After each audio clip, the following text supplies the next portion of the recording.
I'm Greg Stanley. I'm here with Wes Warren. We're with Whitehall Management. And the topics that we have been led to today, or the topic, is kind of unusual. It's profit, but from a different perspective. We're seeing doctors having a new brand of profit problems. Can you describe that, Wes?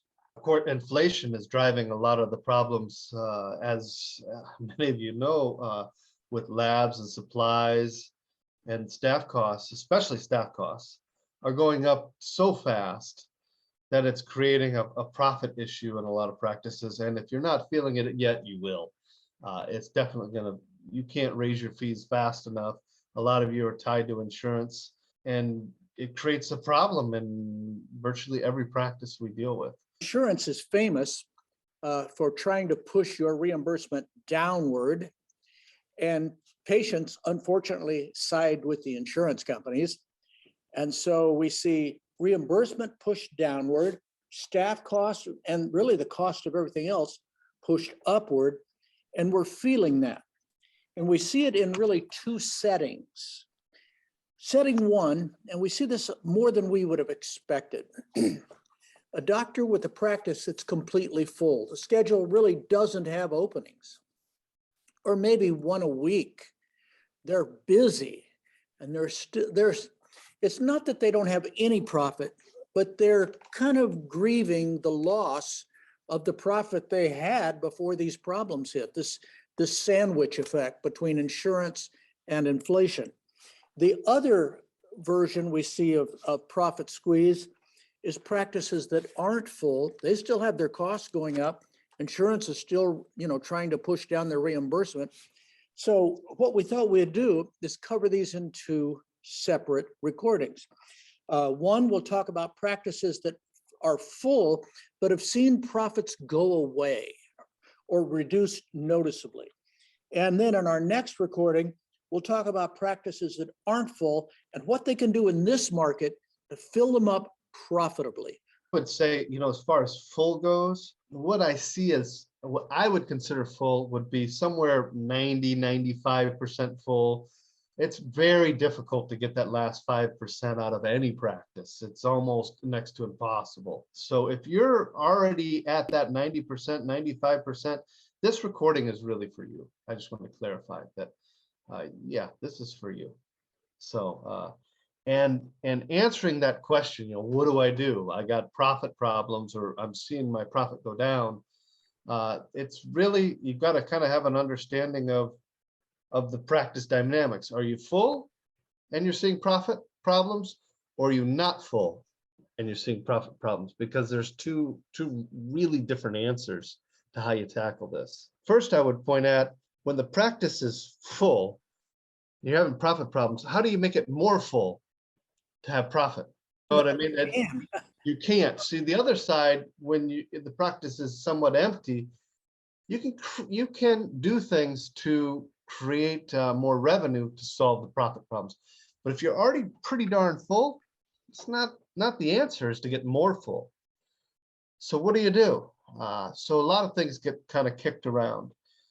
Greg and I, we were talking about this before the recording. This is where a lot of practices will look at their marketing and decide, do I need to be spending 2 or 3% of my budget in marketing? Can I trim that back and recapture that? And that can be a tricky one to answer. But a lot of practices, yes, that's true. You can dial that back and safely recapture that part of the overhead. Seen this for years. People saw off the limb they're sitting on, saying, okay, let's get rid of this marketing. A lot of doctors hate spending that money because they think people should be attracted, drawn to them because of the quality of the work they do. But it still seems like we end up buying patients. The answer is, when you're full, you don't kill off your marketing, you kill off your bad marketing. And this takes some real research. It's a little bit more complex than it sounds. I probably wouldn't even be doing that. So I would be looking first is, how booked out is my hygiene? Is my hygiene booked out a month and a half? Is it terribly difficult to find an appointment a month and a half, 2 months out? And what percentage of my patients come through marketing. So if I'm getting 30 new patients a month and 20, really aren't tied to any marketing efforts and 10 are, yeah, you probably can trim out a lot of your marketing and really survive it actually. Uh, but most practices are like what Greg's talking about. They still get a significant amount of revenue through marketing. And this is where you definitely would be looking at how much revenue you get per patient through the different types of marketing. So pay-per-click, you might be doing all different types of AdWords. Certain AdWords pull different types of patients. You could be doing print media, you could be doing mailers, different kinds of things that draw also different types of patients.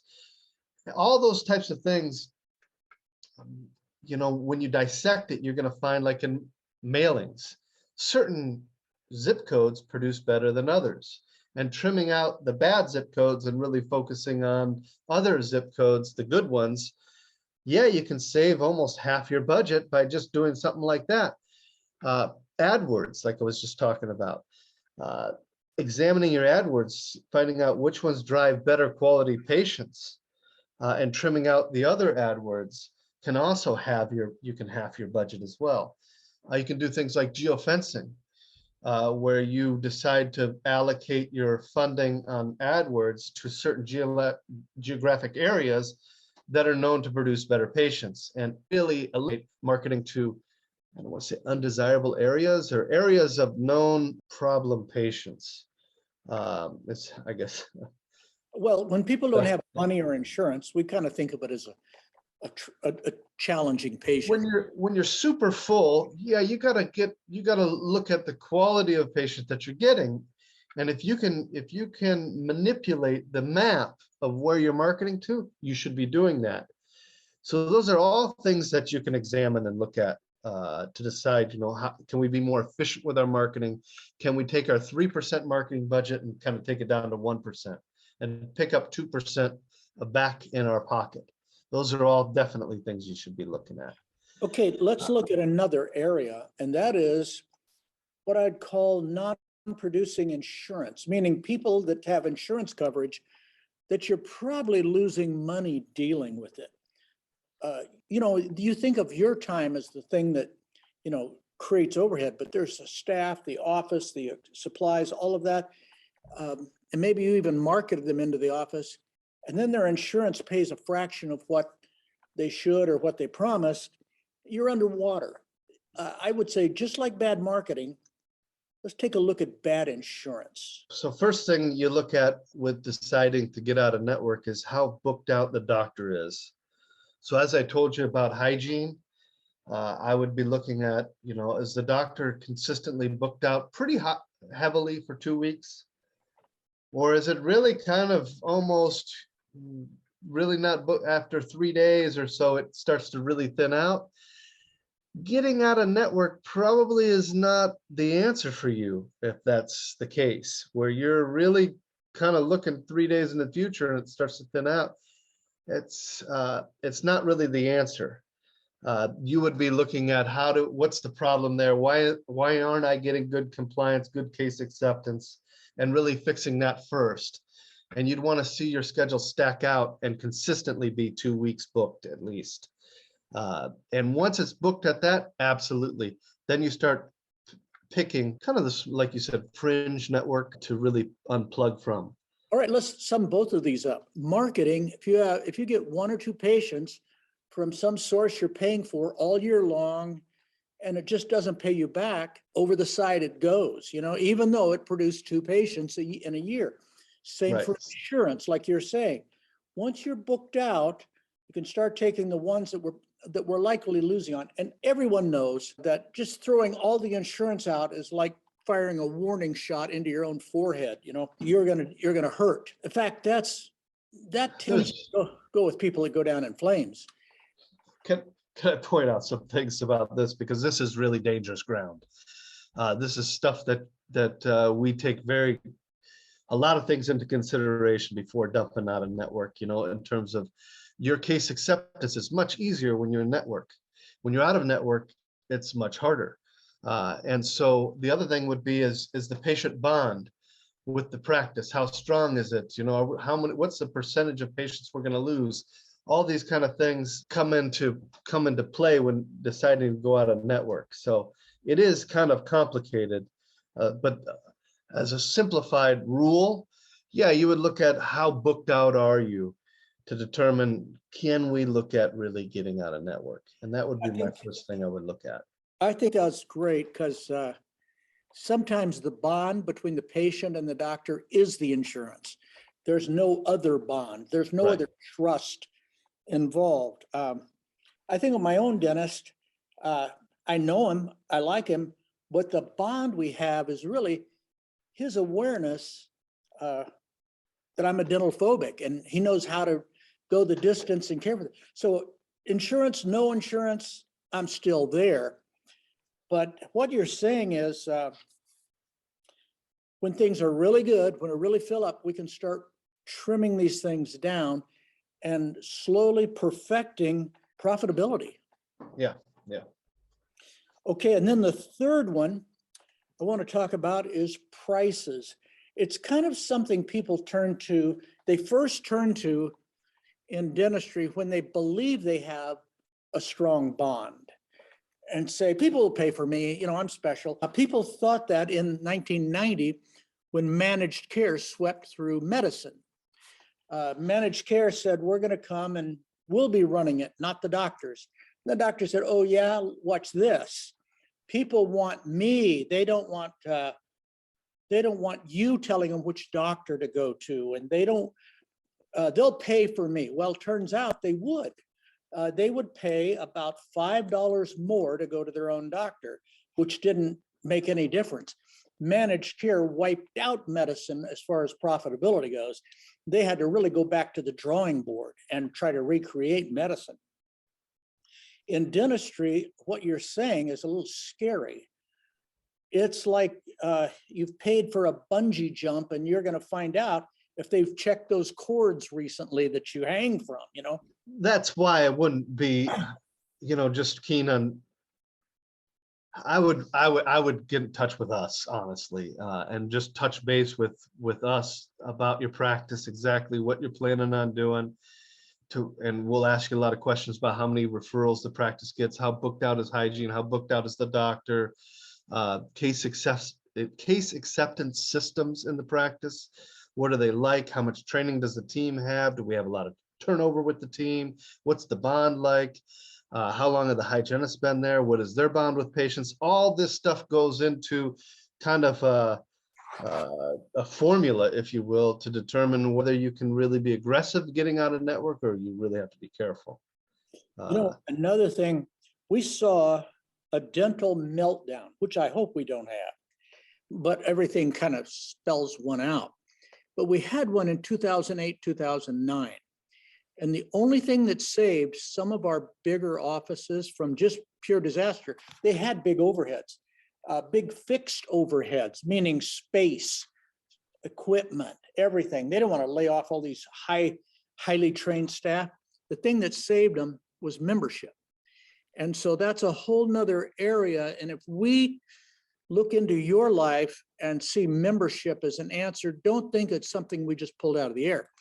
It's something that's very delicate, finely tuned, and takes a kind of a leap of faith in some cases. So we're not pushing it on people, but it could come to that. So if you're full and profitability is below what you're used to, these are three areas you can look into: prices, marketing, and dropping some of the poorer reimbursing insurances.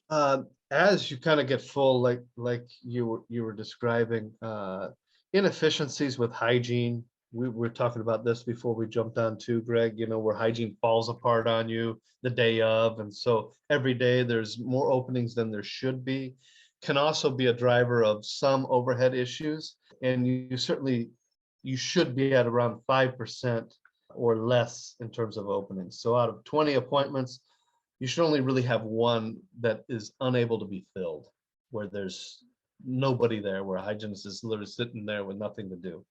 Anything more than that, you've got a hygiene coordination problem. Now I realize with COVID, there's been waves of problems sporadically out throughout the country, depending on the time of the year this past year. And that's been a problem, but we're kind of back to normal in all of our practices where we're able to achieve that rate. So if you're above that, meaning you got 10% openings per day, one a day per hygienist, it's a problem that needs to be fixed, and it's going to create an overhead issue if you can't fix it. I thought something was interesting you said about how we look at case size and case acceptance. Normally, that's often delegated to associate problems. The owner always gets the good cases, but without insurance, people coming in from marketing, and to get them to buy like we want them to, even owner doctors have to take their game up to another level. Yeah, so if you had like a case average size per new patient of, let's say, $1,200, and that's being in network and all that stuff, and your whole idea is to be out of network, so I collect the whole 1,500 instead of 1,200, and you get out of network, but you find that I get a few more zeros, in terms of people just saying I'm in the wrong place. You can fall well below that 1,200 per new patient real easily, and actually have the opposite effect of being out of network. Then you would think that you would all of a sudden have all this money. You can actually have your case acceptance go down and actually compound your overhead problem. The other thing that happens is that new patients can dry up on you. If your team doesn't know how to answer the phone and how to overcome challenges and how to attract these people and make sure that they get through the door into the practice efficiently, you could have new patients dry up a little bit on you, case acceptance actually drop on you, and all of a sudden have a bigger overhead problem if you don't manage this correctly. Here's another issue a lot of people don't consider when they think about winnowing out the low reimbursement insurance, and that is, it's not just that we need people trained better on the phone to get them in and get them to buy. A lot of times they just don't call when they can see from the website or from the list of providers or whatnot that you're not there. You don't even get the call, and you don't know who they are, so you can't call them.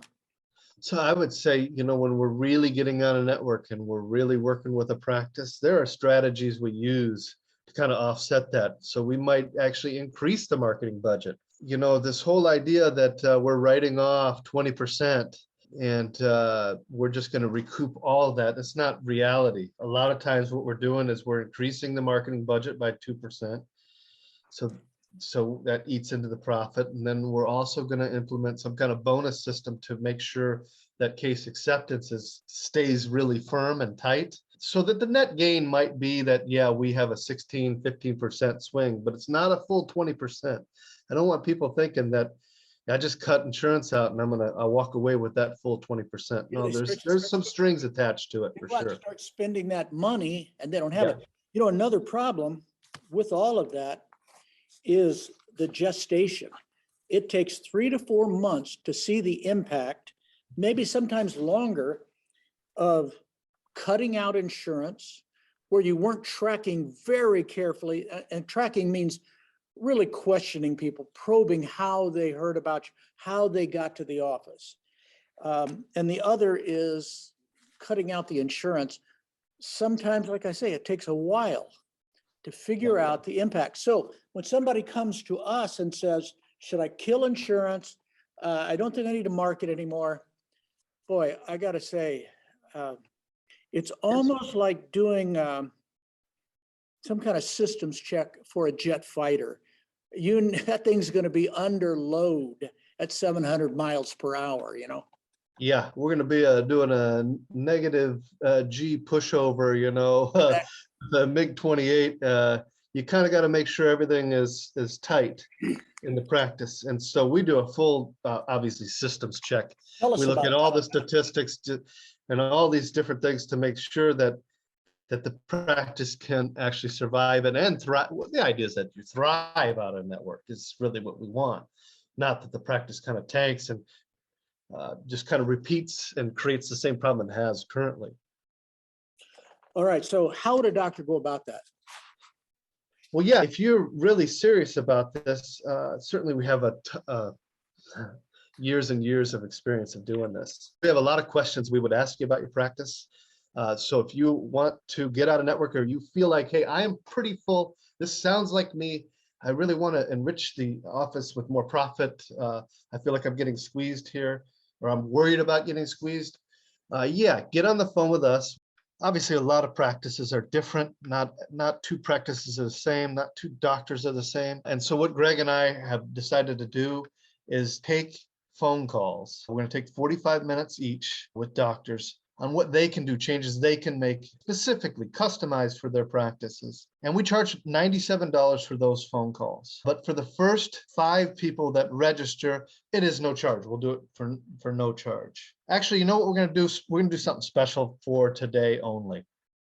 People that register today, because a lot of people worry if they're the first 5. What we're going to do is if you register today, it'll be no charge.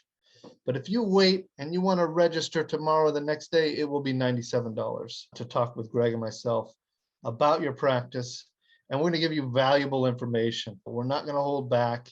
It'll be the real deal. We'll tell you exactly what you need to do in your practice. Also, if you do register today, we got 2 bonuses that if you do register and talk with Greg and myself, that we'll give you. The first bonus, Greg, is how to take a green assistant from outside of dentistry and make them highly trained within 30 days. Can you tell us about that? That's a very, very valuable topic. I worked in practices around the country. One in particular sticks in my mind because it had the most incredible, efficient, creative people running it. They created with video, audio, pictures, all kind of things. They created an 1,100-page how-to manual so that an assistant could take this manual. By the way, it was about 8 inches thick, 2 D-ring binders. And they actually perfected the process, but it would have taken a couple of years for somebody to even read through it, much less study it and test on it. Another practice in Atlanta taught me how you can take a person. In fact, you say 30 days, Wes, the system we're actually going to teach in this green assistant bonus we're giving away, the guy was actually able to get results in 2 weeks. He could get people could stand chairside in 2 weeks. And he was very picky. You know how a lot of people, including the people hearing this, very picky, takes a trained assistant 2 years, blah, blah, blah. No, we're going to show you how you can get people that you really like and get them standing chairside, which is the hardest position to fill, and get it done, in 30 days. Hugely relevant right now because a lot of people are, and this is part of what we've been talking about for a few months now, is this the amount of people that are undertrained in dentistry right now. If you don't know this stuff, the bottom line is you just end up bidding up the cost of chair sides. You go and get somebody else's chair side by offering them a few more bucks, and they come in with no knowledge of your culture or you personally, how you want to do dentistry, how you want it delivered. It's just heartbreaking. And all the while, you're just running up the cost clock. Absolutely. So second bonus is how to triple your current marketing results. We do it all the time. This is something that is absolutely attainable, absolutely crucial to growth. Any practice that wants to really take stride in really growing and getting the numbers to double and triple, their whole practice to double or triple, has to learn how to do this, has to learn how to take marketing and really be efficient. And I say 3 times, I mean, it's not unheard of to do 10 times. It is incredibly tricky in dealing with marketing patients. All of you know this. If you've been in dentistry for 5 minutes, you know that marketing patients are the toughest patients to deal with. And getting marketing patients to act like referrals is a system. And that's what we're going to be talking about. All the different systems that you need to put inside the practice to take marketing patients, make them actually act like a referring patient. Wes, I've lost count of the practices who really get in touch with some pretty good people get their marketing up, it's flowing through the practice, and they're not selling anything. Nobody's buying anything. And it's funny because they walk away concluding marketing doesn't work, marketing patients are bad. They simply don't know how to develop them. And this program we're giving away with our call does exactly that. And not only does it work, this system that we're going to give away, does it work just on marketing patients. If you're struggling with case acceptance, just in general, this system definitely will help your practice.